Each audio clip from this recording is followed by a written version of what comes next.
And now to the Supreme Court showdown. President Trump has nominated Amy Coney Barrett to replace the late Justice Ruth Bader Ginsburg. Confirmation hearings are set to begin on October 12th, with a final vote expected just days before the presidential election. Terry Moran is in Washington with more on this.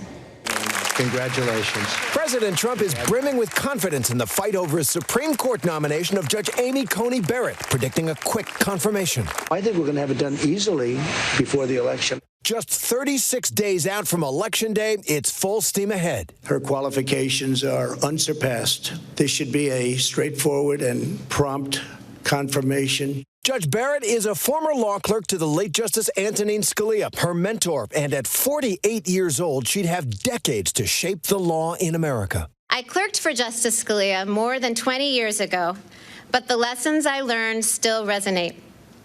His judicial philosophy is mine, too.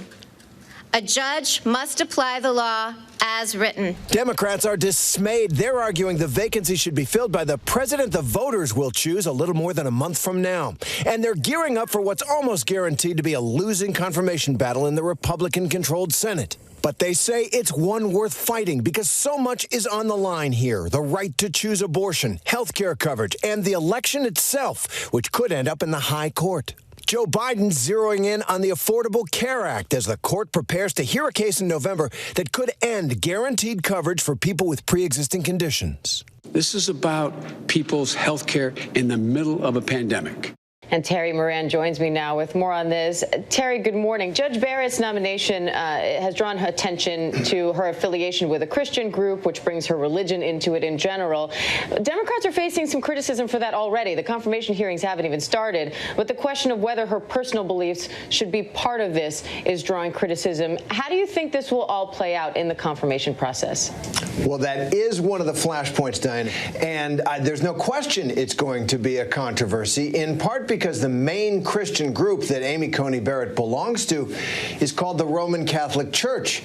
And during her confirmation hearing to be an appeals court judge, Senator Dianne Feinstein, the Democrat from California, who's chairing the Judiciary Committee at the time, said infamously to many people of faith across the country, "I sense that the dogma lives loudly in you." And that felt to many people to get too close to kind of a religious test. What Dianne Feinstein was after, and what Democrats are curious about, is to what extent does Amy Coney Barrett's faith commitment, do Amy Coney Barrett's faith commitments impact and influence her judicial work? And she has said that a judge shouldn't allow that to happen. However, she's also talked about how a judge, for example, in capital punishment, which the Catholic Church opposes, should not rule on cases like that, but withdraw. So this is an issue, but it's very tricky for Democrats because there is no religious test in office, for public office, by the Constitution, and it could certainly backfire on Democrats. At the same time, they want to make sure that this is a person who can judge independently. And Terry, we're going to be discussing this in much more detail later today as we launch ABC News Live's new program, Your Voice, Your Vote, The Breakdown, this afternoon.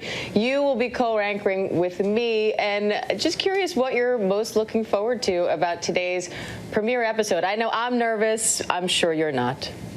I'm plenty nervous, but what I'm most looking forward to, Diane, is that high five that we're going to do from Washington to New York at the end. That's what I'm nervous about. I keep forgetting what side I have to turn to. We're going to make that happen. But seriously, I'm just really excited to be working with you on this, in part because we want to try a little something different. And that is to have a politics show that's no shouting, that's no, kind of canned, staged arguments, but to get at the issues as much as possible through people who are actually living those issues, not pundits and not paid political partisans, but people who are living out the challenges that our country faces and what's their perspectives. And maybe bringing the temperature down a little bit, who knows? Maybe we'll all learn something. But I'm just looking forward to it, and high five at the end. All right, Terry, I'm going to try not to disappoint with the high five at least. But I'm also very much looking forward to it, and we hope you all at home are too. Be sure to tune in to Your Voice, Your Vote, The Breakdown with me and Terry today at 3 p.m. Eastern.